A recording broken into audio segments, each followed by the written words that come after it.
So I thought this Eagles thing was just like, you know, when y'all were trying to keep up with the Niners. I thought that was more like a me and you thing. Like, did I miss something? Like, you know, they haven't played in a while.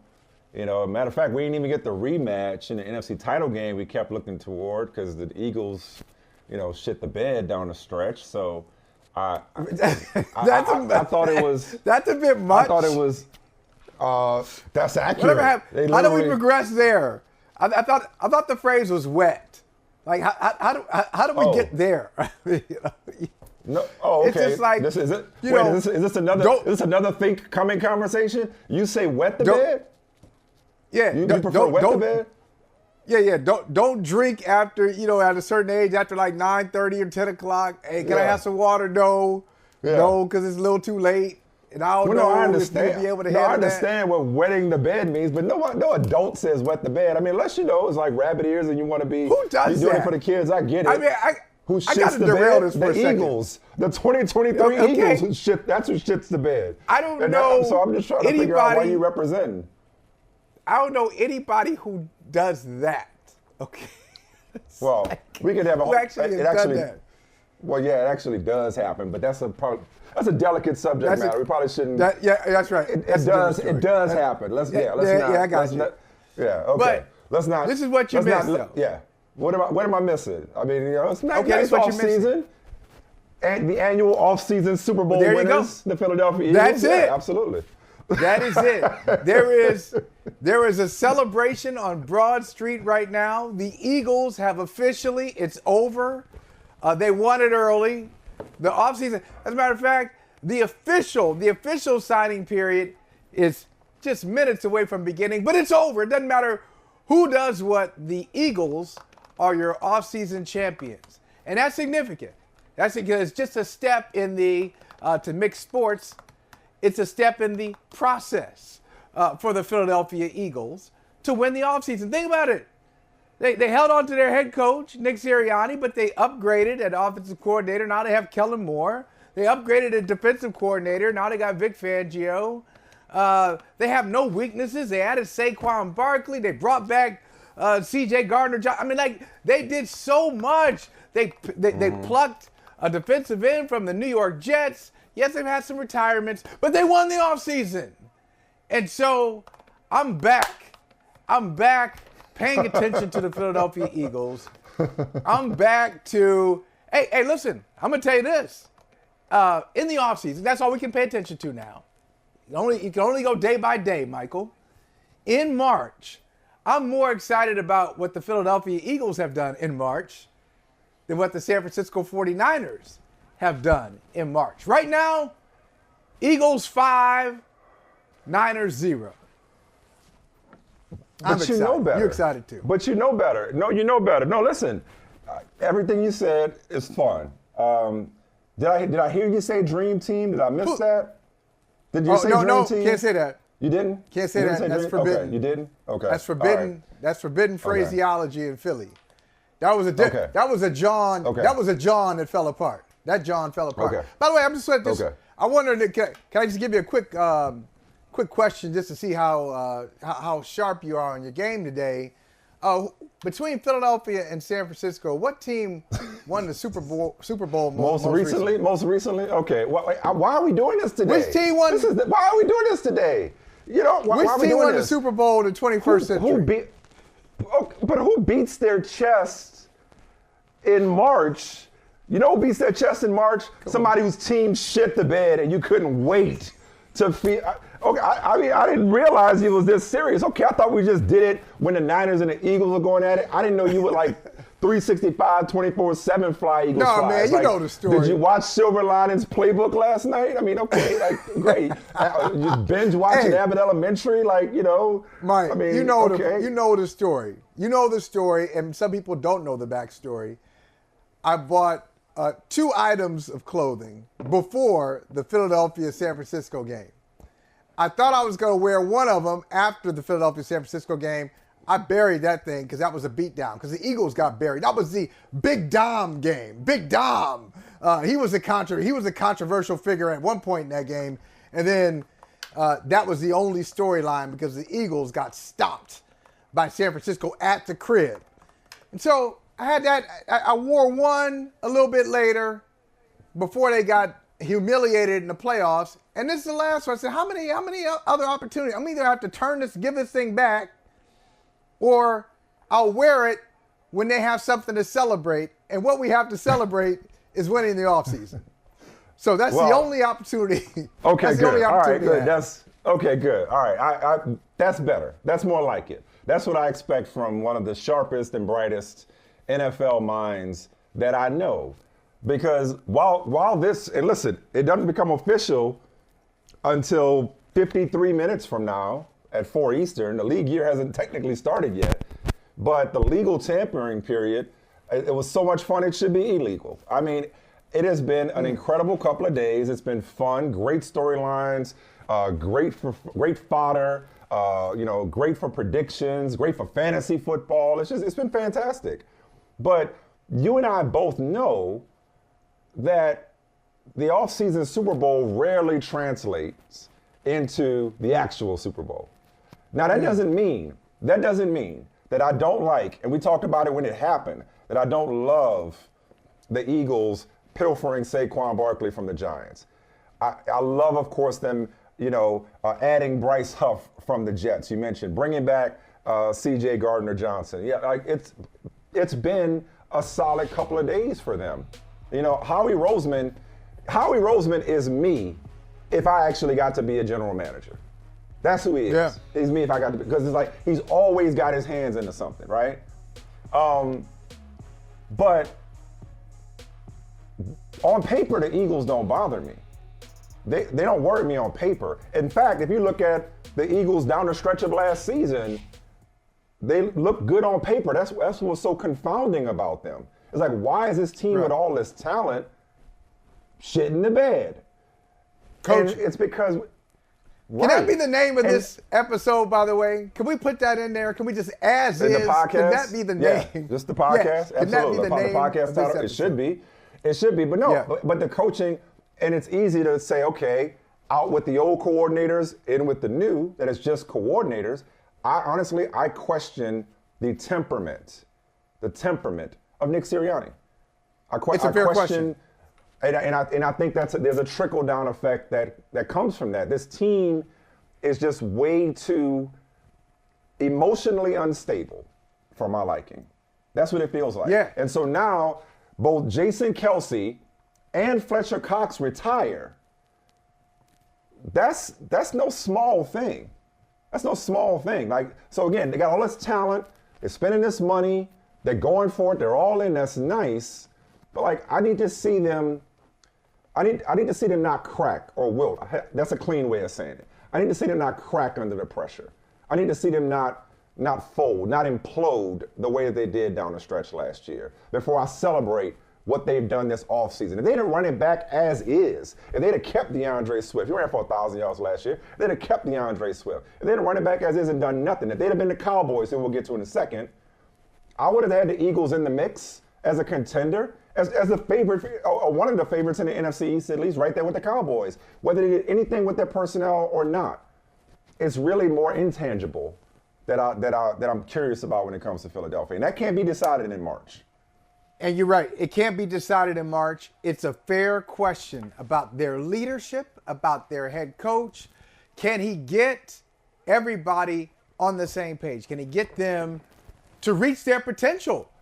Because I already named all of the upgrades. Yeah, he's upgraded his coaching staff as well as he can. That's why the most pressure is not on Jalen Hurts. It's not on Saquon Barkley. It's not on Vic Fangio. The most pressure is on the hot seat. Is on Nick Sirianni. And I'm going to tell you. Step one is when they replace your coordinators. When they replace both the coordinators, you ain't got no more excuses. It's even more serious than that. It's more serious than that. Nick, forget about a good start to the season. You better have a good, you know what? Brazil better be popping for you. They going to Brazil, right? Aren't they starting off in Brazil on a Friday night? The Eagles in Brazil? Look, okay. If it ain't popping for you in Brazil, I think we go come back, and I know a free agent out there who can replace you, and his name is Bill Belichick, and he's already name-checked Howie Roseman like 3-4 times last year. Talking about Howie Roseman and Jeffrey Lurie, and I love their organization. Nick Sirianni, there's a free agent out there who can replace you just like Howie replaces everybody else on the roster. Watch out. You better get off to it. You better start 1-0. Hey, Terry Francona once said about Philadelphia fans when he was managing the Phillies there back in the day. He said, oh, yeah, they're on your side. He said the crowd is very supportive, but you better throw strike one. So if you don't throw strike one, it's on. You better throw strike one. Yeah. That's you better real. throw That's strike real. one. Hey, look, listen, I forget which player it was. It might have been Darius Slay. Was talking about how real that Philadelphia intensity is. It's different. It's different in Philly. And everybody just goes to, oh yeah, they threw snowballs at Santa Claus or whatever. It's like they always go to those cliches, but like they cheered Michael Irvin stretched out on the field. It's in the air. It's palpable, and a couple of players recently talked about how it can affect them, how it can affect them mentally and emotionally, having to perform in that pressure cooker. But I'd rather at that than any indifferent fans. I don't know many NFL indifferent fans. I don't know, that's an oxymoron, NFL and indifference. But nobody does it like Philly. You're right. They better throw strike one. I like that. But conversely, staying with this macro theme of the offseason Super Bowl, as we come up on the official start of the league year, conversely, you have the Dallas Cowboys. I don't know about you, but my screen time is pretty high these days because I'm constantly going to the NFL app and I'm just looking at the free agent tracker, and it's so neatly put together. It's like it's divided by division. You could easily jump from team to team. And you go to the Cowboys, you go to the Giants, and it's Drew Lock and Devin Singletary and Isaiah McKenzie and Brian Burns and John Runyon, excuse me. And you mentioned all the Eagles signings, even the Commanders, Austin Eckler and Tyler Biadasz, and they got names of guys. And then you get to the Cowboys. And it's a long snapper. That's all they've done this offseason. And they re-signed him. He wasn't even a free agent. They re-signed him. Okay? He was their own guy, And so I think about what you talked about the other day about how the Cowboys have this perception as free spenders, but not in reality, that the facts don't back that up. So on the one hand, this is where the brand backfires. Because you got a guy like Jerry Jones who, likes to say he's all in, but I can't believe what you say. I can only see what you do, say Cowboys fans. I can't believe what you say because I see what you do. That's what Cowboys fans say. He says he's all in because that's the brand. Like Super Bowl or bust in Dallas. He's supposed to be the Yankees of the NFL. But then when you're quiet in free agency, everybody's like, well, damn, dog. They had their mouth all ready for some orange juice, and you left a swallow of orange juice in the refrigerator. They were looking for some hash, and you ate up all the hash. Okay? But I'm here to tell you, like I said a second ago, it's not about March. It's not about March. It's not about free agency. It's no different than when you and I got into it about the Bengals, about who they should take with the 5th overall pick a couple of years ago. And I was like, there's more than one round to the draft. Likewise, when it comes to team building is not just spending money on other people's players. Other elements. Yeah. There are other elements to it. There's this thing called the draft, which the Cowboys have done a damn good job at. Now, is it disappointing to watch other teams seemingly get better in the offseason while the Cowboys, perpetually disappointing Dallas, sits on their hands and watches everybody else throw money around? I know that's disappointing. But when you take the emotion out of it, and all the first few days of free agency, all it is emotion. It's excitement, it's emotion. It's about the possibility of the thing. No, because Michael. Go ahead, Darius. Tell me. Yeah. But tell me, and I'm sure there's plenty of research to support this, but anecdotally I know it to be true. Tell me the direct correlation between off-season free agent spending and success in the postseason. Okay? Because I'll tell you right now. Okay. Just like the Eagles last year, has talent been the Cowboys' problem? No. In fact, maybe they ought to try being less talented. maybe this is actually Jerry Jones' master plan. Because being so freaking talented, that and 10 cents will get him a cup of coffee. Being so talented for all these years. Having all these all-pros and all these Pro Bowlers. What's that gotten them? Something else has been missing. So I would argue that while many Cowboys fans or just general NFL observers will look at the Cowboys' relative inactivity in free agency and roll their eyes or shake their head or scratch their head even, I would say like, yo, history tells us that the biggest spenders are often not the biggest winners. They're not. And Dallas's problems, like Philly's from last year, run deeper than a replacement for Tyron Smith or another lead running back. Now that Tony Pollard is in Tennessee. They could find him in a draft just like they found Tony Pollard. It's like the sky is not falling because the games ain't started yet. And I think that goes for all the teams. Like, you have to temper all the emotion this time of year, whether it's the Eagles on one hand or the Cowboys on the other. You have to, you didn't win anything and you also didn't lose anything. And that's the thing. I'm not trying to piss on anybody's parade here, but they don't throw parades for what you do in March. They just don't. That's the reality of this league. That's the reality of this sport. That's the reality of NFL history. You do not build a winner through free agency. You just don't. That's not how you build. You build it through the draft and keeping your own players. No, I'm not. You augment and supplement in free agency. You complement with free agency. Yes. It's one part of it. It's one part of it. I'm not saying it's nothing. I'm not saying it's the end of the world because the Cowboys haven't started their offseason. Let Cowboys fans tell it. But see, here's where we had a disagreement, and that you went right where I wanted to go. So when you said the word building, when I think about building something, I think of hard hats and a dirt field, and it's just nothing as far as the eye can see. And we got to build a structure here because there's nothing. We got to build something. Now, if we talk about complimenting, the structure's already there. But you know what? This house needs a new roof. We know it's needed a new roof for a long time. Right. Oh, that basement is just taking on water. We got to fix this problem. We're one step away from having a dream home. Let's go ahead and fix it. So for 20 teams in football, you're right.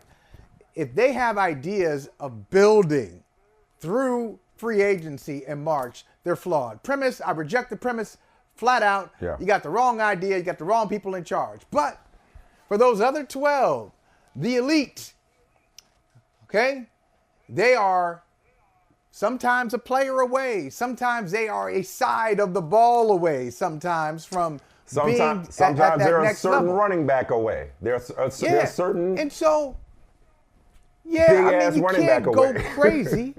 You can't go crazy. You can't go crazy. Right. But this is what I've seen from the Cowboys. There's a middle ground. This is what I've seen from the Cowboys. The last 2 years, I've seen a lot of production go out of that running backs room. So year before, 2022, Zeke Elliott and his 12 touchdowns, bye-bye. Not replaced. Not replaced. Now Tony Pollard, his 6 touchdowns, 1,000 yards, out the door. Buku running backs available in free agency. Everybody's running back available in free agency. And the Cowboys chose to pass up. They got a lot of them in the draft too. You do have a lot of them in the draft. And it's not a great year for running backs. It's not a Bijan Robinson, Jahmyr Gibbs. But history also shows us you always find one. that you can find guys. But, they end I up don't with, want that. know, Trey I know Benson. You can find them. But here's my problem. I know if I'm a bad team, I can find somebody. I don't need to overpay. I let my running back, like Tennessee, Tennessee's a bad example. But a team that is far away, you let a running back leave, you can go ahead and use one of your draft picks on a running back. 4th round, 5th round, you find somebody, it'd be good. If even not, you find somebody in free agency. But I don't want to talk like that when I'm trying to progress. Yes, I can find a running back, but now I'm just starting over with the Cowboys. They need to start adding pieces, not full out 10-player free agency class or 5-player. They don't have to do what Dan Snyder used to do. But I'm not arguing. I'm not saying that they don't have holes to fill, Michael. We both know what the situation is. That's not what I'm saying. I'm saying that the process is just getting started and they're not playing any games. See, this is the problem with you kids. And they ain't playing the game.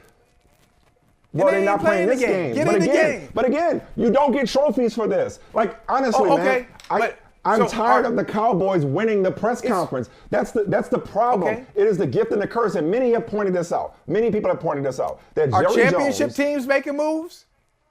Are championship teams making moves right now, or is it just all the bums? I see some championship teams in your feed making moves. Championship caliber teams. Ain't but one championship team.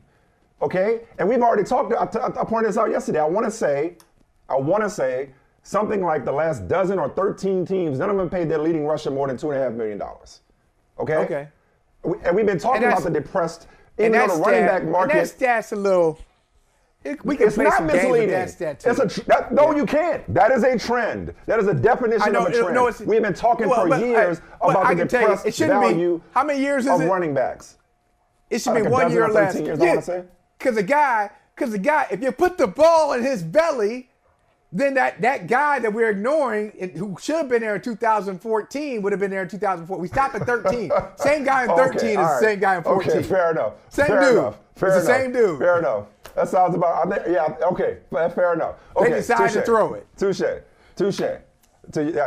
Okay, what I'm saying though is, just to land this plane and wrap this up, all I'm getting at is, I'm not saying they don't have holes to fill. I'm not saying that they don't have improvements to make.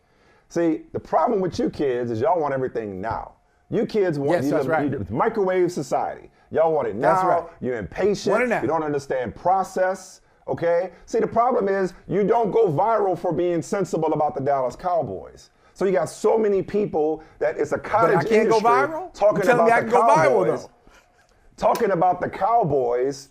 And it's like, this is what I was saying a minute ago. I don't think I finished this. Plenty of people have talked about this, how Jerry Jones, again, wants to give more the appearance that he's all in because he can't win, he can't lose. He wins either way, okay? As long as people are talking about the Cowboys, then Jerry Jones and the Cowboys win the game, capital T, capital G.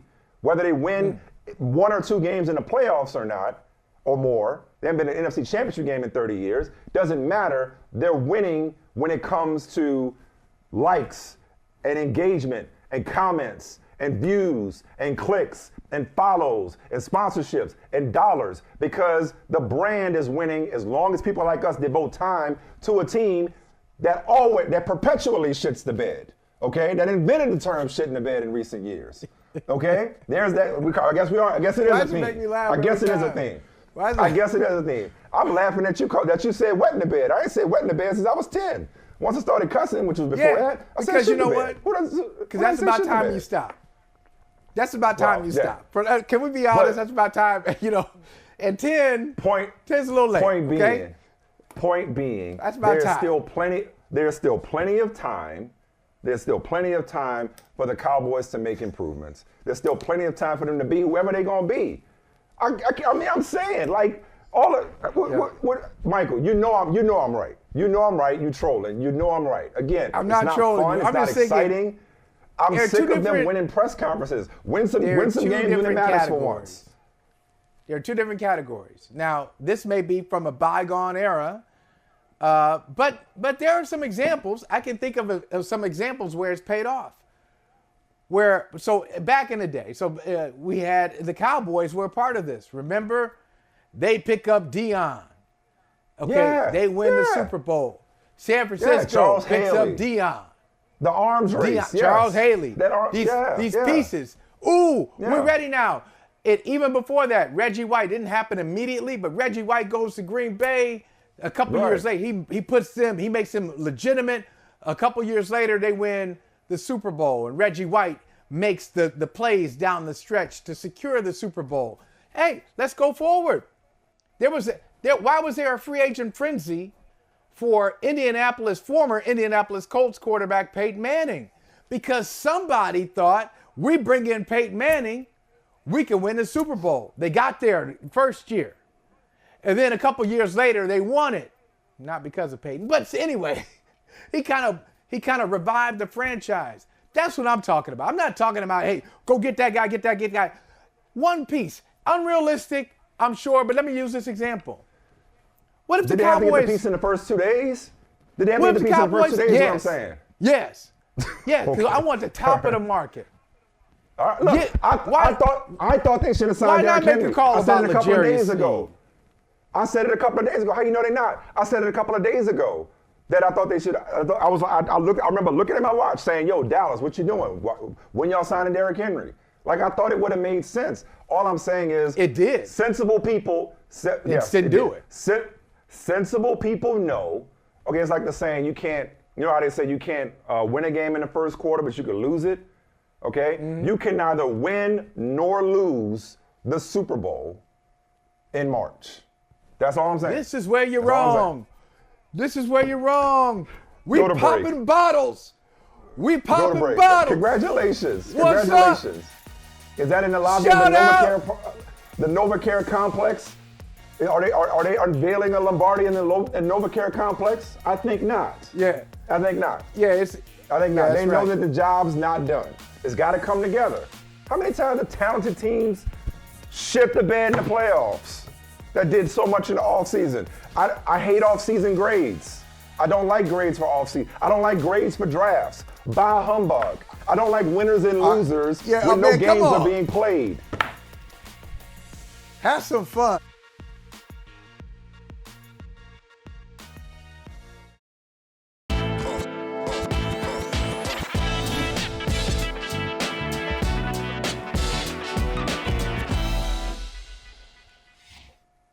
All right, let's talk about a team that did do something significant. A team that made a splash signing. A splash signing that a lot of people thought the Cowboys might have made. Mike, did you ever play chess? You ever learn how to play chess? You ever pick up chess? You know what? I probably have about 22 books on, hey, this is how you get started playing chess. But no, my kids play chess. I do not. That's dangerous. That's dangerous, especially when I start to get older. I got to watch out with these kids. Making moves around me. You know, I got to be careful. Your kids definitely have the mind for it. I would flatter myself and say I have the mind for it, but no, I never picked up chess either. But obviously, you got to think multiple moves ahead. And the franchise that, as you know me for years, that I've had more respect for, or as much respect for as any franchise in the NFL, is the Baltimore Ravens. Even going back to when Ozzie Newsome was running the team. Year in and year out, they're there at the end because they always are thinking one move ahead. That's what the elite franchise are doing, thinking one move ahead.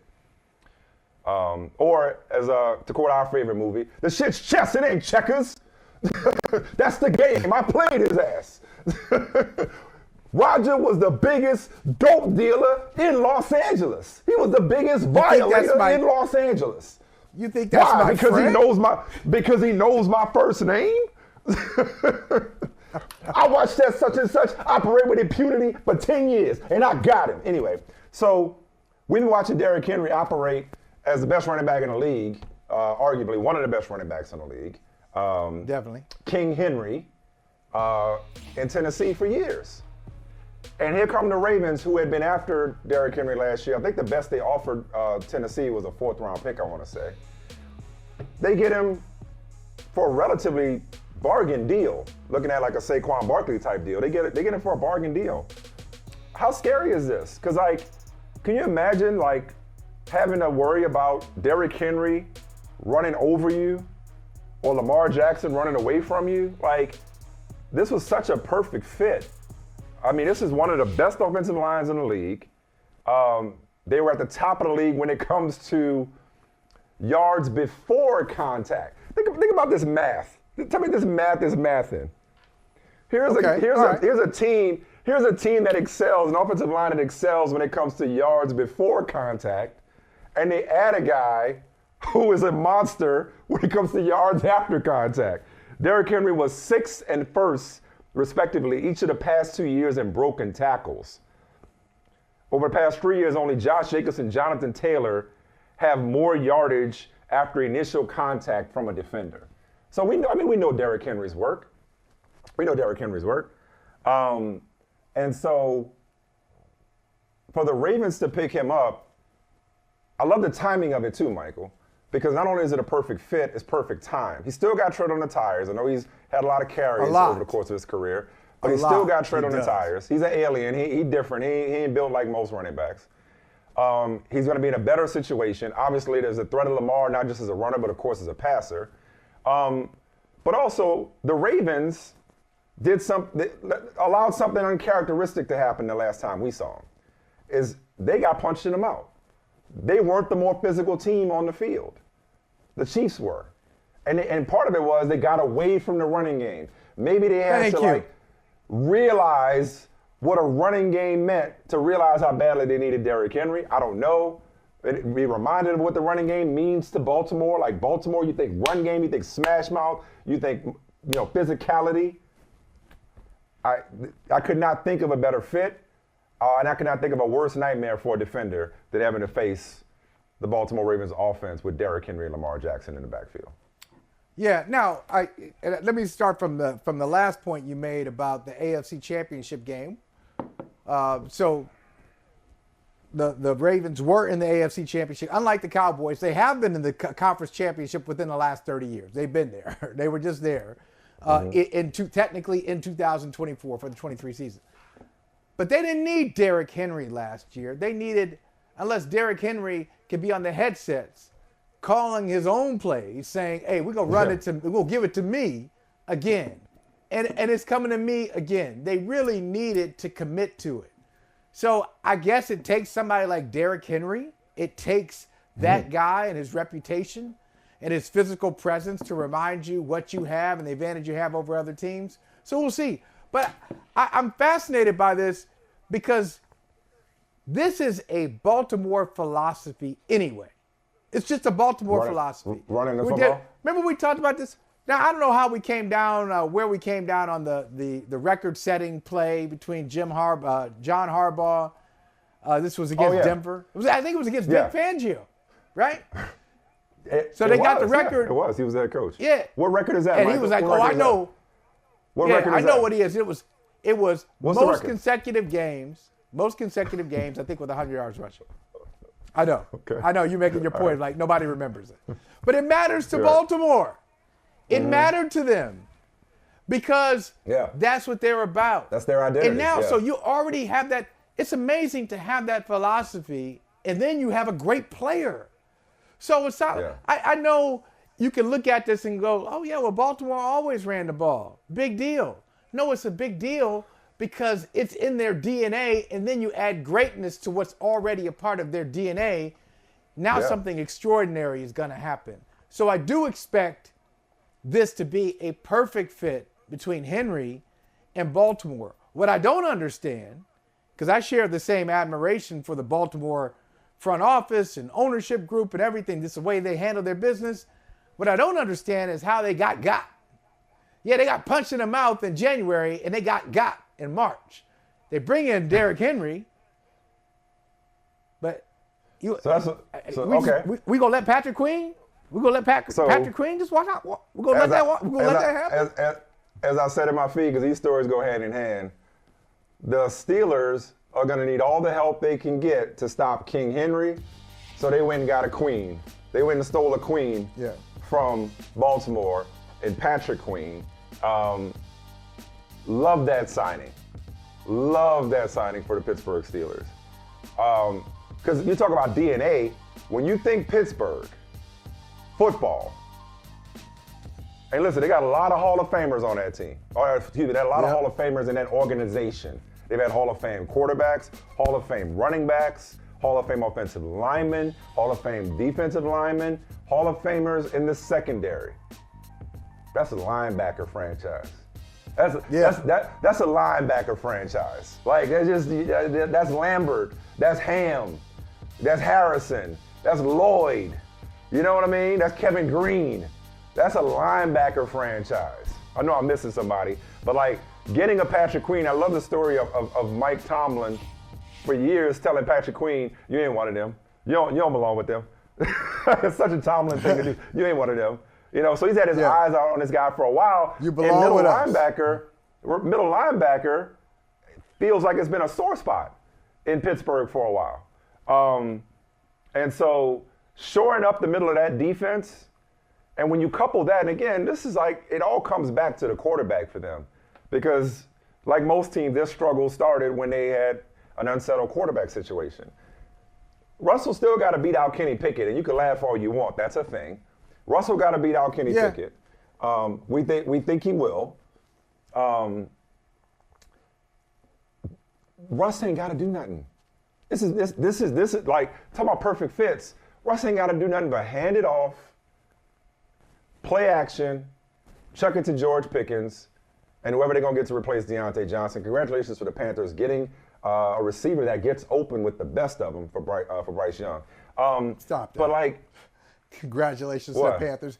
Hey, listen, keep the Baby Panthers steps. out of any Baby keep steps. the Panthers I'm out sorry. of any Steelers conversation. Any conversation. Unless it's a trade. Well, no, it's a trade.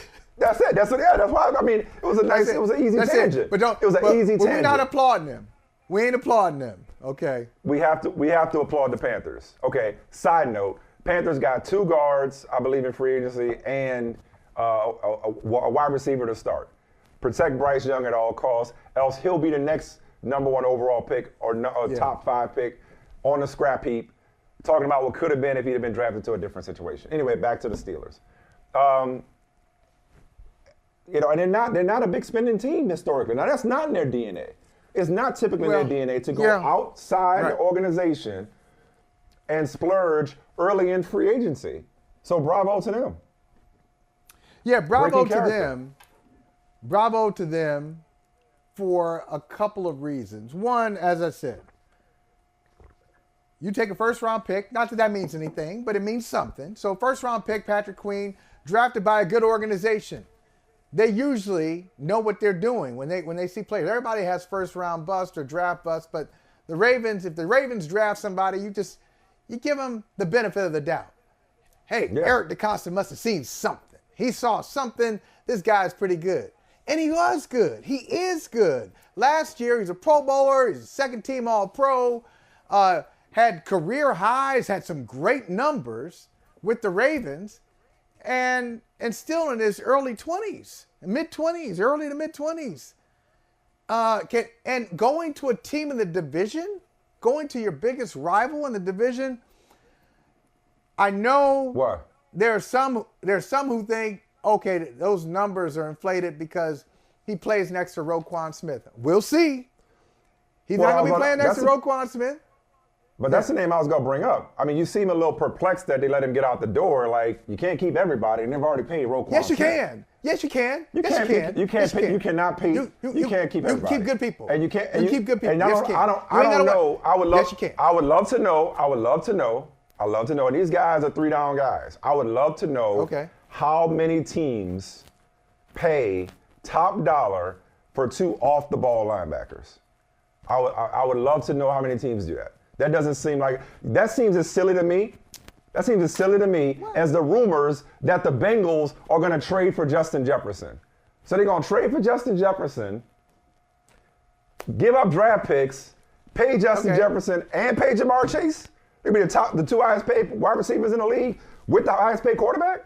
Like that math ain't mathing either. So I'm not looking at the Ravens sideways. I'm not looking at the Ravens sideways. Like they could not sign him and Roquan Smith. But you said how many teams could do it. The reason we love the Ravens, you and I, one of the many reasons we love the Ravens is they don't operate like everybody else. So, hey, some other teams can't do it. The other teams aren't the Ravens. Some other teams haven't been in the conference championship in 5 years, 10 years. Some of them haven't been there in 15 years. So they do it in a different way. I'm sorry, you got to cut corners somewhere else. You can't keep everybody, meaning you can't keep 53 or 45 or even 35 of your favorite players. But you can generally keep your elite players, and I think this one is an elite player. But that's not why I'm so excited about what Pittsburgh is doing or interested. You remember last year? You're all Pennsylvania today. You're all Pennsylvania today. You have both corners of the Keystone Where's my black State, and gold? I got to have something black and gold around here.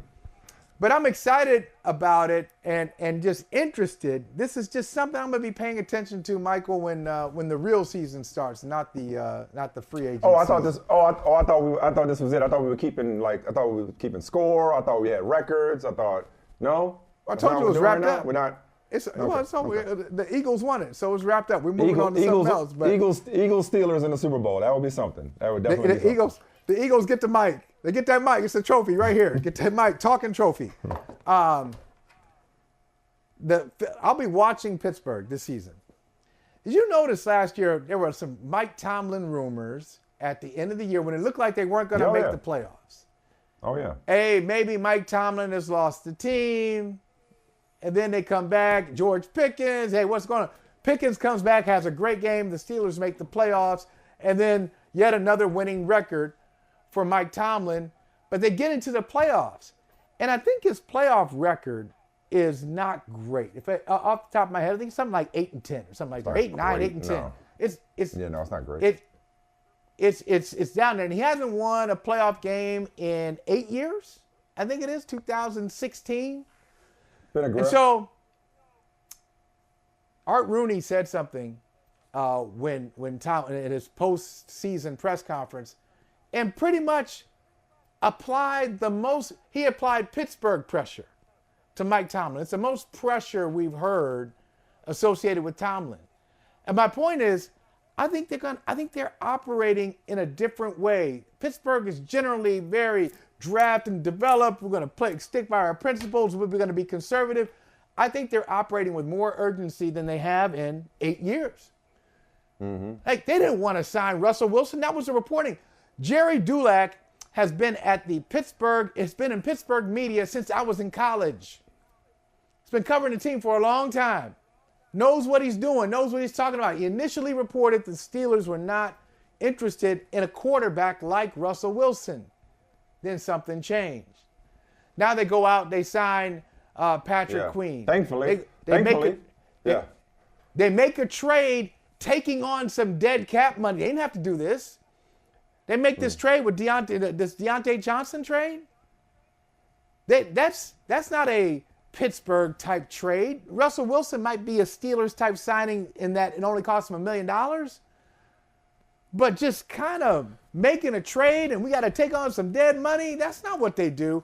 I'm telling you, they're not done. Watch out for the Pittsburgh Steelers. I think they I thought free agency was just 2 years. I thought free agency was just 2 days. I thought we were talking earlier. I thought it was it. I thought it was over. We called it. Fair. 2 days, right? Yeah. So they're not done. I didn't think they'd come back to He's saying there's more. 10 minutes later. He's saying there's more. They're off season. They could do. There's a draft coming up. I heard a pretty interesting draft coming up at the end of April. Hey, listen, May, right? Yeah. You know what? Just checking. Just checking. Since we're turning our homework to the professor now. I'm just saying this. You keep talking like that among the dance dads, you ain't gonna have a lot of friends. I'm just telling you. You that approach with the dance dads. It's not what we do, and I'm not trying to be a party pooper. I'm gonna tell you who I love. I'm gonna tell you I'm excited about them. And you want to talk about teams that typically disappoint. I'm excited about Atlanta. We've been talking for the last several years about what the Atlanta Falcons could look like if they had a quarterback, and they went out and got a really good one. Kirk Cousins is polarizing. Some may say he's overrated. I'd rather be overrated than underpaid, says Kirk Cousins. Okay, some may say he's not worth the money. Right. You're worth what somebody will pay you, and there's a reason people keep paying this dude, and he produces. He might not always produce in prime time. He may not always produce in the playoffs, but he has produced. And Atlanta got arguably the top available free agent. I like Atlanta. They got the top available free agent to unlock the skill guys that they've been drafting every year for the last 3 years on offense, and they got a good offensive line is behind. They could take the NFC South from the Buccaneers. I also like Houston. Okay, go ahead. You want to talk about Atlanta? Go ahead. No, I'll just say quickly, Atlanta still has a lot to prove to me, and I do like the Kirk Cousins signing. But every time we look at the NFC South, I just got to stand up for Tampa quickly. Because the NFC South is always a part of this offseason conversation of, hey, NFC South is wide open. They've won 3 straight. Tampa has won 3 straight NFC Souths. And one of them was one was with Tom Brady. But that team finished under 500 and still won the division with Brady. They won it last year with Baker Mayfield as their quarterback. They brought back everybody. They haven't won in 3 straight years because Brady was in Tampa for 2 years, right? Wasn't he in Tampa for 2? Right. The first year they didn't win a division. No, he was for 3. Remember? He was for 3. He was there for 3 though. Okay. And they didn't win it his first year, but they won it the last year. Okay. The last 3 years you're saying they won it. Baker in the last 2. Gotcha. He was there for 3 years. Okay. Right. My point is, the 3-year run doesn't include the Super Bowl year is what I'm saying. That doesn't include that. To your point. Right. Anyway, no, it still goes from Tampa until further notice. But I'm saying I love what Atlanta did, and just speaking of South, but AFC South, I love what Houston, our guy DeMeco Ryans did, picking up Joe Mixon, not quite Derrick Henry, but, he could be good. No, not feeling Joe Mixon? Maybe that's the fantasy I guy. wish I had more hands. Hey, look. What about Danico Autry? What about Danielle Hunter? Okay, I know you're feeling Danielle Hunter. Yeah, I like that. I like those moves. But okay, Azeez Al-Shaair. Come on now, yeah, that defense is gonna be even more aggressive. The defensive signings I like more than Derrick than Joe Mixon. Joe Mixon. Technically, it's gonna be a trade. Technically, it's gonna be a trade, which should be official in the next 9 minutes or so. But the defensive signings, that's the ones I like the most. Building that team in his own image, I'm surprised though. I was surprised, and shame on me not, paying attention to their offensive dynamic more closely. I just remember last year, I paid so much attention to C.J. Stroud, and just kind of beating my chest and patting myself on the back for saying, I told you so on not you, but just in general, I told you so on C.J. Stroud. What I didn't pay attention to is how much they struggled to run the ball last year. I didn't realize they were at the bottom of the league in their rushing attack. So Devin Singletary gave him some juice at the end of the year, as I recall. Devin Singletary started to kind of take off. But yeah, they weren't consistently good. Not great. And so I wonder with Mixon stopped talking to the Cincinnati media last year, or maybe even before that. He was upset. So they didn't have a great relationship with him. And part of the reason they didn't have a great relationship because they actually held him accountable. They actually wrote about what he did and his lack of production and how he got yards, but his yards were below. I don't know if you like this metric. His yards were below expected. Below expected yardage. Yeah. Yes. Yeah. And so he really took issue with that. I wonder if he'll be as productive in Houston, and if he will respond to sharing that running back room or that lead role. He's not gonna be the guy. So you gotta share it. So you're saying pump the brakes, like don't get excited about the shiny names. I'm saying it's March. I'm coming back at you, Playboy. It's March. So we'll see how Houston did in free agency. They don't get the Mike trophy. They don't get the trophy. That's already retired.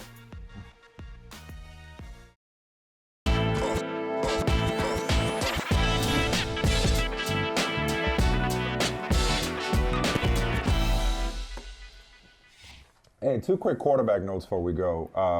I'm sure they're not done. But I like the Vikings picking up Sam Darnold. I like that landing spot for him. I like the opportunity that situation provides. I'm sorry, I think something's wrong with my IFB. I thought I heard you say like the Vikings picking up Sam Darnold. I don't know. I don't know if Sam Darnold could play. I don't know if Sam Darnold could play, but I don't know that he can't play.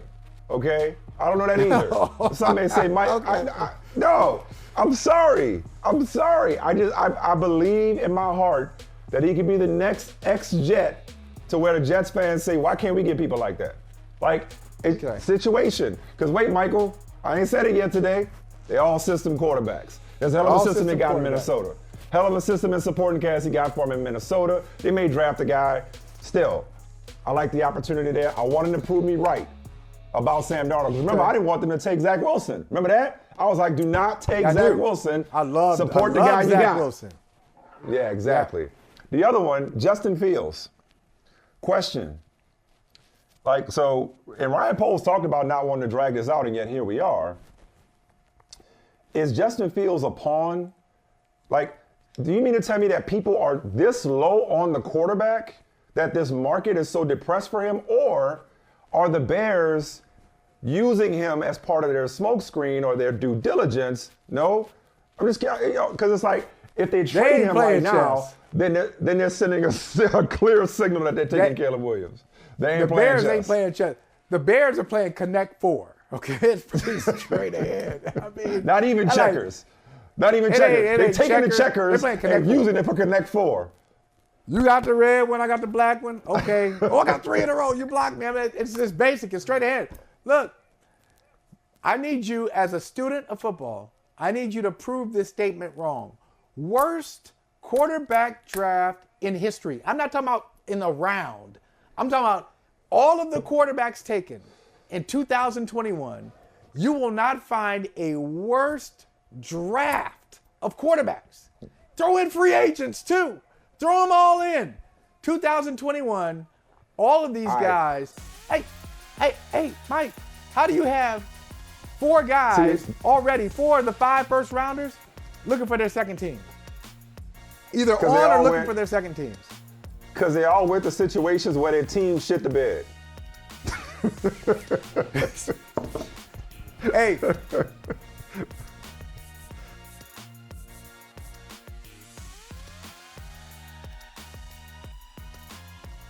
Hey, thank you for watching Brother from Another. If you haven't hit that subscribe button, go ahead and do that now.